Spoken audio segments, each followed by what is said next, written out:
Un saludo a todos, soy el doctor Ramón Pinedo González.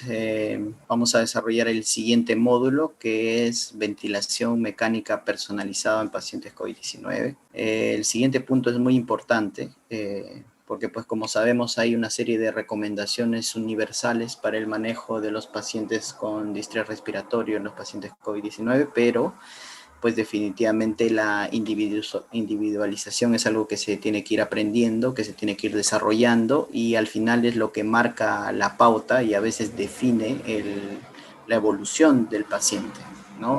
Individualizar la ventilación mecánica a las propiedades mecánicas y a la característica particular de cada paciente. Ya la individualización en medicina se conoce desde aproximadamente 350 años antes de Cristo, con Hipócrates, el cual menciona pues que es mucho más importante saber que la persona, qué persona tiene la enfermedad, que qué enfermedad tiene la persona, ¿no? Y este precepto pues guía nuestro quehacer diario y no difiere mucho de lo que hacemos en ventilación mecánica.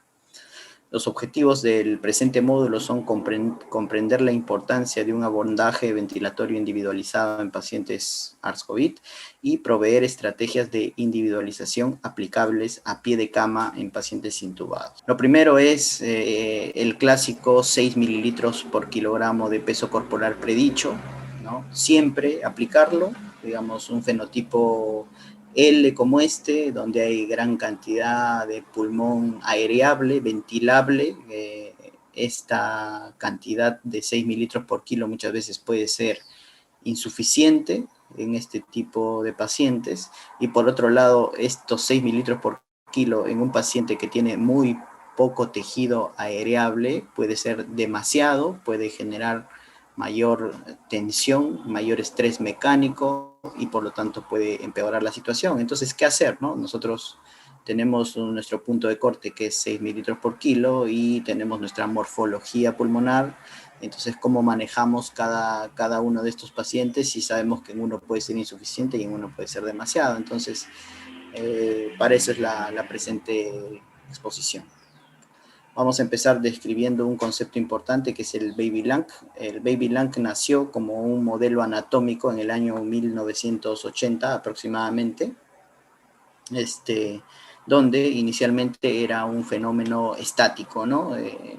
Gracias a la introducción de la tomografía, se pudo ver que había zonas pulmonares que generalmente eran las zonas no dependientes o superiores que mantenían una aireación normal, mientras que las zonas más dependientes eran las zonas que tenían más consolidado. Entonces se introdujo este concepto anatómico de Baby Lung para las unidades no dependientes, que eran las unidades que tenían mayor peligro de sobredistensión con volúmenes altos. Posteriormente, con el paso de los años, se pasó de un modelo estático a un modelo dinámico. Con el advenimiento del prono, nos pudimos dar cuenta que cuando nosotros pronamos al paciente, los consolidados variaban de posición. Entonces los consolidados ya no estaban en la zona posterior, sino estaban en la zona anterior y la perfusión se mantenía en la zona posterior. Entonces había una mejoría de la oxigenación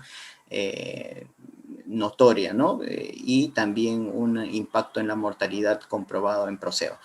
Entonces, se pasó de este modelo estático a saber que también existía un Baby Lung dinámico, ¿no? O, por decirlo así, un Baby Lung funcional, ¿no? Que estaba en función de la posición del paciente. Entonces, eso es importante.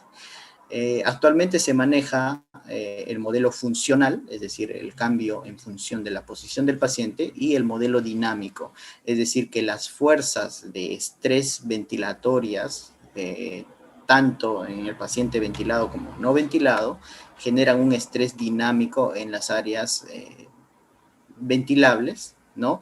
Y por lo tanto, si uno empieza con un Baby Lung fijo, con el transcurso de las horas, a consecuencia de las fuerzas de estrés, podría generar pues mayor compromiso y menor cantidad de pulmón ventilable. Entonces, esa ha sido la evolución histórica del Baby Lung y es importante pues tener ese concepto, ¿no?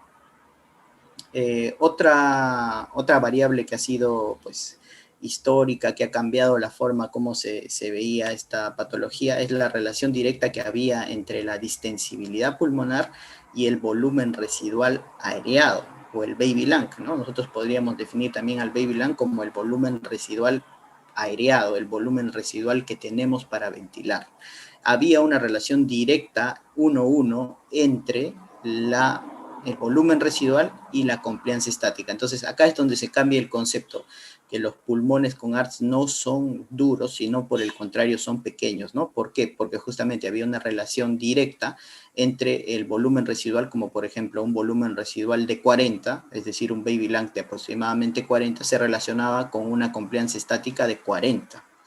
Entonces uno debería darle la ventilación de acuerdo a esa compliance. ¿Para qué? Para solamente ventilar el volumen residual aireado o el pulmón de bebé. Entonces eso es importante, ¿no? Vemos acá pues 60 de compliance, 40 de compliance, 20 de compliance. Entonces deberíamos administrar la ventilación de acuerdo a esta relación directa entre la compliance y el baby lung. Entonces acá, después de definir estos dos puntos, tenemos la primera estrategia de individualización, que viene a ser la presión de distensión.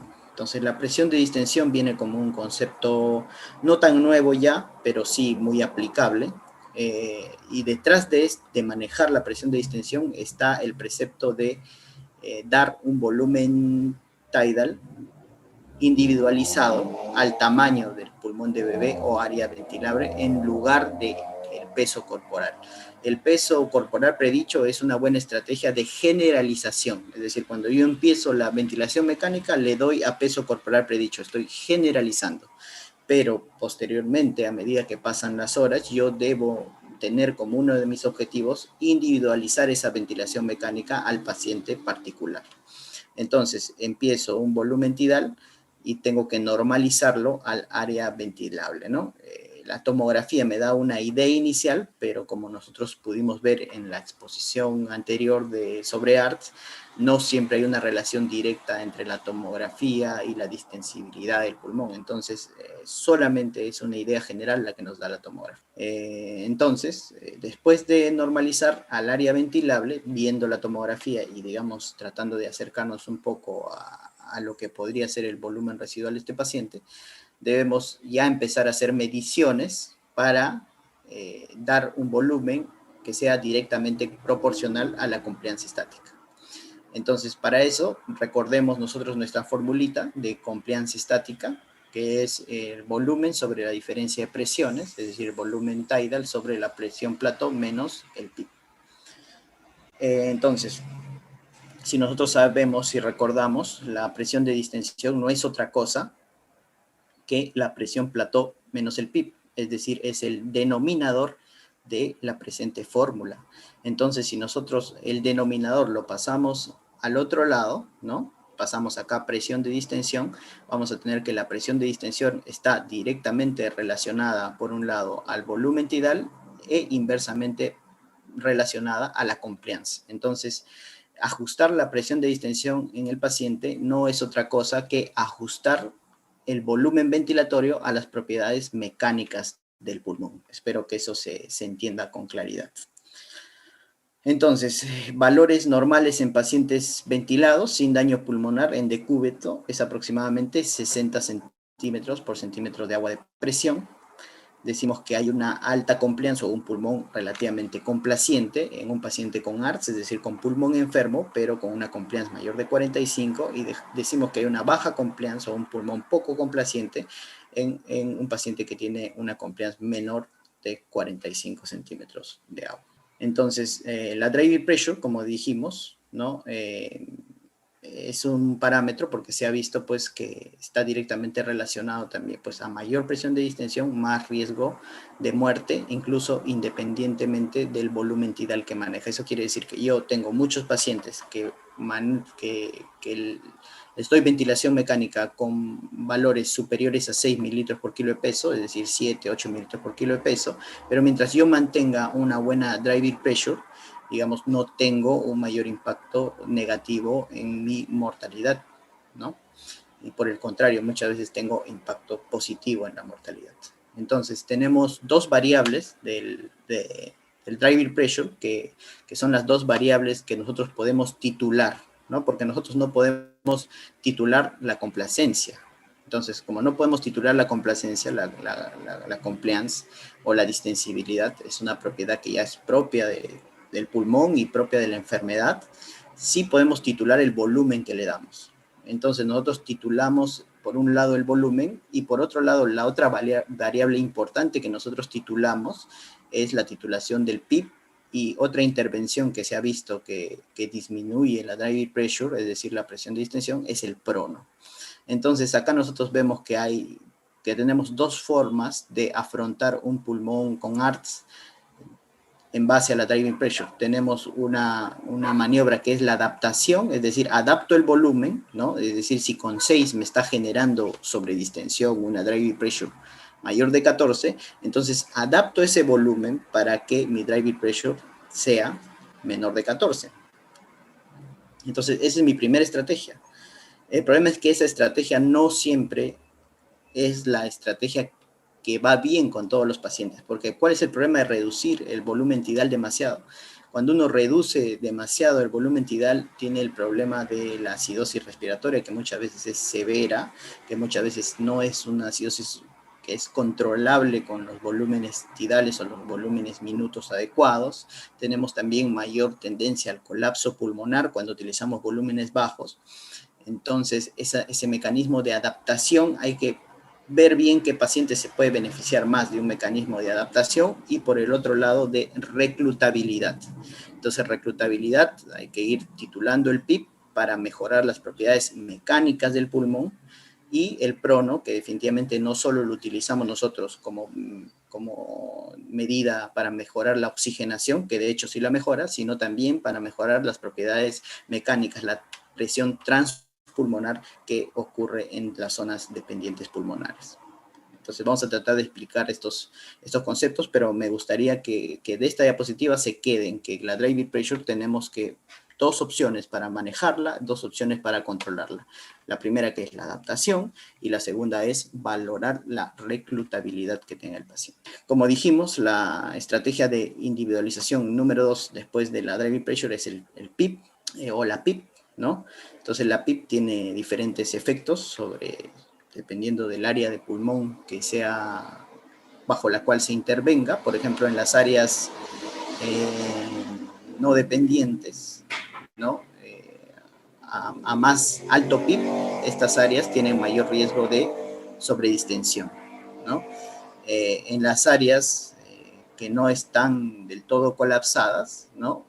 El PIB puede tener, sobre todo a nivel de microesqueleto pulmonar, una función importante en la homogeneización de las unidades alveolares para repartir la fuerza mecánica que se le da al parénquima pulmonar de forma homogénea y no generar más daño. Entonces, y por último, en las zonas muy dependientes, buscaríamos con el PIB reclutar, pero se ha visto que el reclutamiento, pues muchas veces se requieren presiones positivas incluso mayores a 45 centímetros de agua. Entonces, yo, como en un paciente con ARTS tengo diferentes áreas pulmonares, yo no puedo saber a ciencia cierta si de una u otra forma estoy sobredistendiendo más que homogenizando o estoy reclutando. Entonces, el equilibrio de esto, porque nunca es, a veces es imposible evitar del todo la sobredistensión, lo ideal es llegar a un equilibrio que no se genere un exceso de sobredistensión por sobre la homogenización y el reclutamiento, o que no se genere un sobrereclutamiento que genere sobredistensión. Entonces, el equilibrio de estos mecanismos es lo que al final trae como resultado pues, el impacto positivo o negativo que pueda tener el PIB. Los diferentes estudios, el Alveoli, el Express, entre otros estudios, metaanálisis de PIB, no han podido demostrar un beneficio del uso de PIB altos, probablemente pues porque cada paciente es diferente y cada paciente tiene diferentes proporciones de volumen ventilable, de volumen homogeneizable y de volumen reclutable. Entonces, ¿cómo debemos titular el PIB? debemos titular en primer lugar el PIB de acuerdo a la mecánica del sistema respiratorio, es decir, la driving pressure, a la repercusión hemodinámica que tenga el paciente con la elevación que yo haga del PIB, a la oxigenación, ¿no? Y a la capacidad de reclutamiento que tenga el paciente. Acá tenemos un ejemplo práctico. Por ejemplo, empezamos con un paciente con ARTS, con una PIB de 5, una plató de 25, una compliance de 20 y una driving pressure de 20. Entonces, este paciente está generando evidentemente una sobredistensión, un estrés mecánico por esta driving pressure tan elevada, ¿no?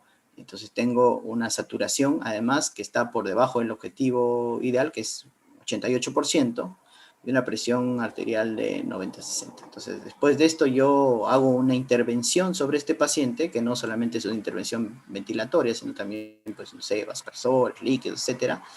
Y después hago mi intervención ventilatoria, donde yo subo el PIB de 5 a 10 y valoro cómo está mi presión plató.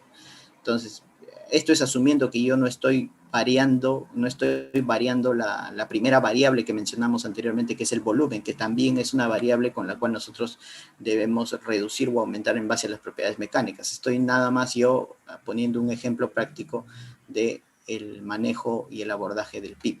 Entonces, por ejemplo, yo subo mi PIB a 10, entonces veo que mi presión plató naturalmente ha aumentado a 27, mi compliance ha mejorado hasta 24 y mi driving pressure ha disminuido a 17 y mi oxigenación ha aumentado a 89 y mi presión arterial ya la tengo un poco mejor. Entonces, el siguiente punto, entonces yo tengo ya un paciente que está, digamos, mejor de lo que estaba antes, pero aún sigo teniendo sobredistensión porque tengo una driving pressure que todavía está en 17. El siguiente punto es aumentar un poco más el PIB. Entonces mi presión plató ya se eleva a valores que son un poquito más peligrosos, que probablemente yo podría controlarlo incluso bajando un poco el volumen tidal. Entonces aumento mi PIB a 15, todavía tengo mi presión plató menor de 30, es decir, todavía estoy dentro de parámetros protectivos. Mi compliance ha aumentado hasta 29 y mi driving pressure ha bajado hasta 14. Mi saturación ha mejorado hasta 92 y mi presión arterial la tengo bien.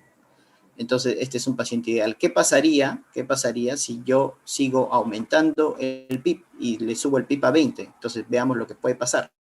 Le subo el PIB a 20, ya dejo de ser protectivo porque la presión plató pasa a 35, la compliance empieza a bajar, ¿no? Es decir, estoy generando sobredistensión probablemente, entonces mi compliance empieza a bajar a 27, mi driving pressure aumentó un puntito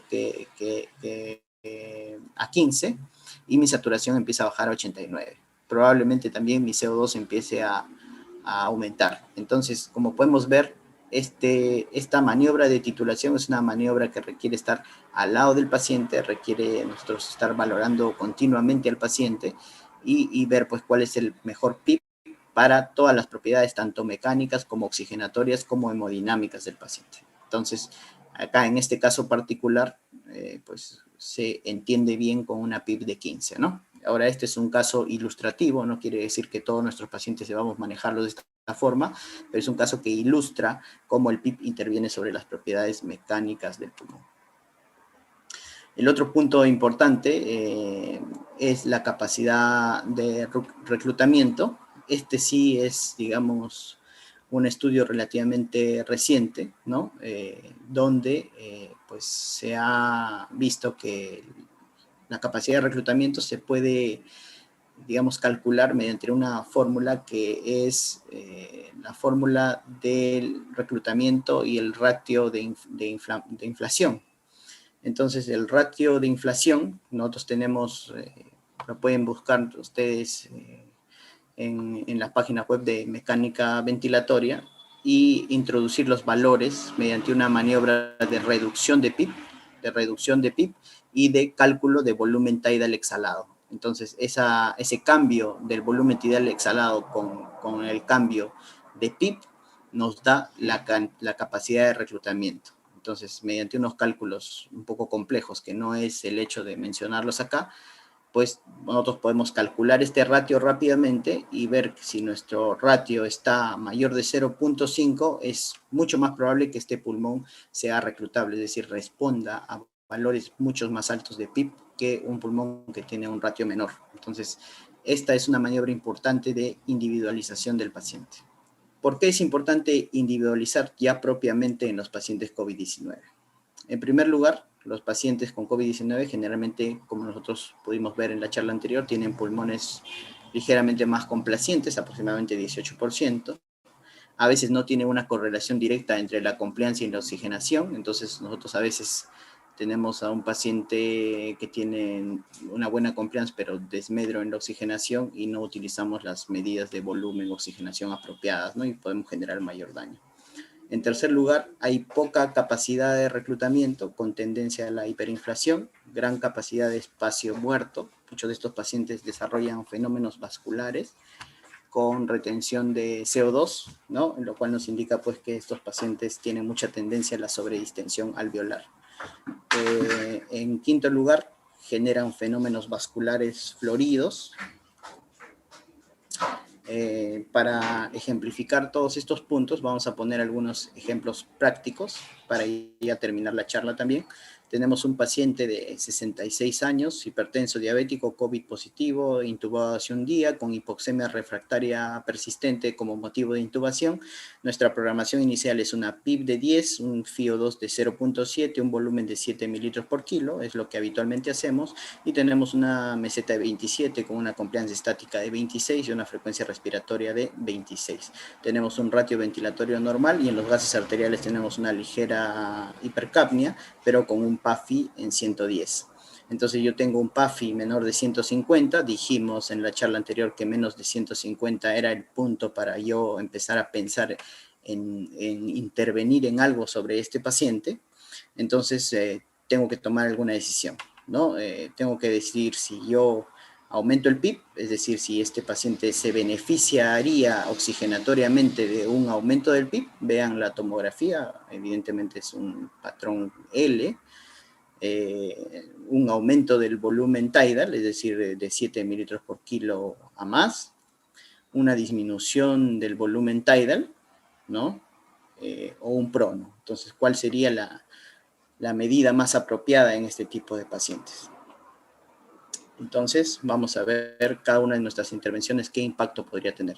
En el primer punto, que sería, por ejemplo, el aumento progresivo de PIB, nosotros decidimos aumentar la PIB de 10 a 15 y a las 4 horas tenemos un FiO2 que ha bajado naturalmente porque el PIB ha mejorado la oxigenación, un volumen de 7 mililitros por kilo, pero vemos que la presión meseta se ha disparado hasta 34, ¿no? Y la compliance estática ha caído hasta 21,5 y he tenido que aumentar la frecuencia respiratoria a 28 para tratar de mantener el CO2 no tan alto y el pH más de 7,2. Entonces, tengo pues que se ha elevado mi CO2, he aumentado mi estrés mecánico por la frecuencia respiratoria y el PAFI ha aumentado ligeramente, pero a costa de unas presiones mecánicas elevadísimas, ¿no? Entonces decimos que este paciente pues está generando probablemente un mecanismo de sobredistensión, es decir, el PIB que yo le he administrado está causando lo siguiente, ¿no? Está causando probablemente una compresión de los vasos perialveolares, ¿no? Como podremos ver en la imagen a continuación. Entonces, esa compresión de esos vasos, a consecuencia de la sobredistensión alveolar, está generando pues mayor retención de CO2 y alteración de las propiedades mecánicas pulmonares. Entonces, probablemente la mejor decisión no fue esa, ¿no? La decisión número 2 puede haber sido disminuir el volumen tidal a 6 mililitros por kilogramo de peso, ¿no? Sin embargo, pues teníamos una meseta de 26, obviamente con la disminución del volumen nosotros tenemos una meseta mucho más baja, tenemos mejores propiedades mecánicas, pero tenemos que hay una tendencia igual a la retención de CO2 y fue necesario aumentar la frecuencia respiratoria hasta 30. Entonces, este paciente aumentó el CO2 no necesariamente por un mecanismo de de espacio muerto, como podríamos ver en el siguiente caso, donde incluso el ratio ventilatorio aumentó, sino al contrario, por un mecanismo de alteración de la ventilación-perfusión, ¿no? Es una tendencia al colapso por una disminución de la capacidad residual funcional, a una hipoventilación alveolar por los volúmenes tidales muy bajos que le estoy administrando a este paciente, ¿no? Y aumentado la energía mecánica, ¿no? Entonces, ¿cuál sería la decisión más inteligente? La decisión 3 sería, por ejemplo, el prono, ¿no?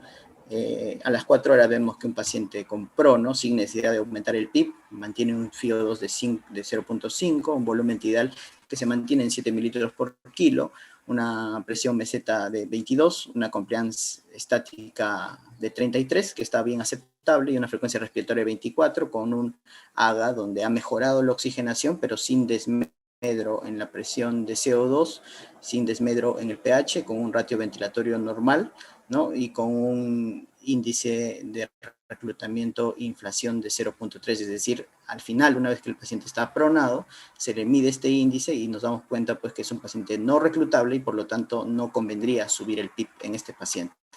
Entonces, como nosotros podemos ver, hay 3 decisiones distintas que pueden llevar a resultados pues diferentes.